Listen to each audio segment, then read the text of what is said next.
शिमला के ऐतिहासिक रिज मैदान पर विंटर कार्निवल 2025 की भव्य शुरुआत की गई है। इस अवसर पर रंगों से भरे गुब्बारों को आसमान में छोड़ा गया, जिससे पूरा रिज मैदान उत्सव के रंग में रंग गया। कार्निवल के शुभारंभ के मौके पर मुख्यमंत्री ठाकुर सुखविंदर सिंह सुक्खू विशेष रूप से मौजूद रहे। उन्होंने कार्यक्रम का विधिवत शुभारंभ किया। विंटर कार्निवल के आगाज के दौरान मुख्यमंत्री ने मीडिया से बातचीत करते हुए कहा कि हिमाचल प्रदेश में अतिथियों का हमेशा सम्मान किया जाता है और शिमला विंटर कार्निवल इसी परंपरा का प्रतीक है।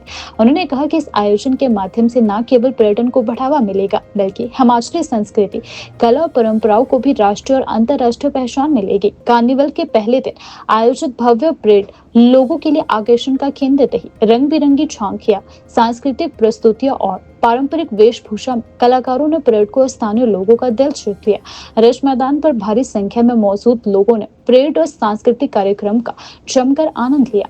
मुख्यमंत्री ने कहा कि राज्य सरकार का उद्देश्य शिमला को पर्यटन के नक्शे पर और अधिक मजबूत बनाना है। विंटर कार्निवल जैसे आयोजनों से स्थानीय कलाकारों को मंच मिलता है और पर्यटन से जुड़े लोगों को भी लाभ होता है। उन्होंने सभी पर्यटकों का हिमाचल में स्वागत करते हुए कहा कि सरकार उनके सुखद और सुरक्षित प्रवास के लिए प्रतिबद्ध है। मुख्यमंत्री मुकेश अग्निहोत्री जी कांगड़ा में विंटर कार्निवल की कांगड़ा वैली कार्निवल की शुरुआत कर रहे हैं। पर्यटकों को यहाँ के संस्कृति का पता लगे, यहाँ के जो हमारे भोजन है, हमारे खान पान है, उसका पता लगे और जो हमारी स्वयं सहायता समूह की संस्थाएँ हैं, हिमेरा और हिमाचल के कल्चर की जानकारी इस विंटर कार्निवल के माध्यम से पूरे देश में हम देने की कोशिश कर रहे हैं। एक प्रयास है और उस प्रयास के तहत हम इसमें आगे बढ़े हैं और मुझे खुशी है कि इस कार्निवल से जहां हमारे देश के पूरे पर्यटक यहाँ आएंगे, हमारी संस्कृति के बारे में जानेंगे, हमारे खान पान के बारे में जानेंगे, उसका फ़ायदा और हमारे जीवन यापन किस प्रकार का है वो सारा इस कार्निवल के द्वारा हम प्रदर्शित करते हैं। इसलिए इस विंटर कार्निवल की आज शुभारंभ।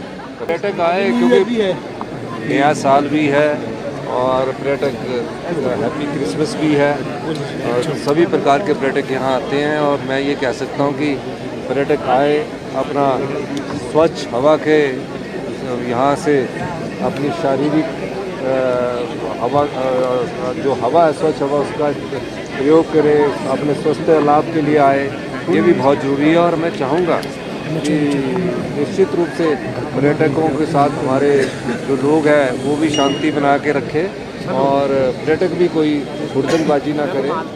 ढाबा होटल हमने बोला कि वो डे नाइट इस समय खोल सकते हैं और कोई पर्यटक भूखा नहीं रहना चाहिए, कोई किसी प्रकार से भी उसको कोई समस्या नहीं आनी चाहिए और पर्यटक यहाँ की संस्कृति का लाभ उठाए, यहाँ की जलवायु का लाभ उठाए।